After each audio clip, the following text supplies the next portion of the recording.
সিরাজগঞ্জের উল্লাপাড়ায় অষ্টম শ্রেণীর এক স্কুল ছাত্রকে আনসারের পোশাক পরে নির্বাচনে ডিউটি করতে দেখা গেছে। চাচা আলামিনের পরিবর্তে তিনি নির্বাচনে আনসারের ডিউটি করতে এসেছেন বলে ওই স্কুল ছাত্র জানিয়েছেন। তবে তিনি কিভাবে ডিউটিতে এসেছেন তা নিয়ে প্রশ্ন উঠেছে। তুমি এখানে কি করতেছো? সিরাজগঞ্জের উল্লাপাড়া আদর্শ উচ্চ বিদ্যালয় কেন্দ্রের সরেজমিনে দেখা যায় হোসাইন নামে এক কিশোর আনসারের পোশাক পরে নির্বাচনের ডিউটি করছেন। এ সময় তাকে জিজ্ঞাসাবাদ করলে বলেন তার বাড়ি উল্লাপাড়া উপজেলার বড়হর ইউনিয়নের পাগলা বোয়ালিয়া গ্রামে। তার বাবা জয়নাল আবেদিন আনসারের ইউনিয়ন কমান্ডার। চাচা অসুস্থ থাকায় তার পরিবর্তে তিনি ডিউটিতে এসেছেন। তোমার আব্বু কি নাম? জয়নাল আবেদিন।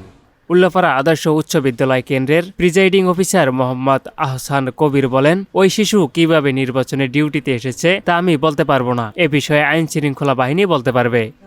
তোমার তো বয়স হয় নাই আনসারের। ওই কেন্দ্রে দায়িত্বরত প্লাটুন কমান্ডার মোহাম্মদ ইকবাল হোসেন বলেন, আনসারের তালিকায় হোসাইনের নাম নেই। চাচা অসুস্থ থাকায় কোনো লোক না পাওয়ায় তাকে আনা হয়েছে। ঠিক আছে, তোমার আব্বার নাম কি? জয়নাল আবেদিন আছে এখানে? তুমি কার পরিবর্তে আসছো? তোমার কার পরিবর্তে আসছো? কে আছে তোমাদের দায়িত্বপ্রাপ্ত? কে আছে? ইকবাল স্যার।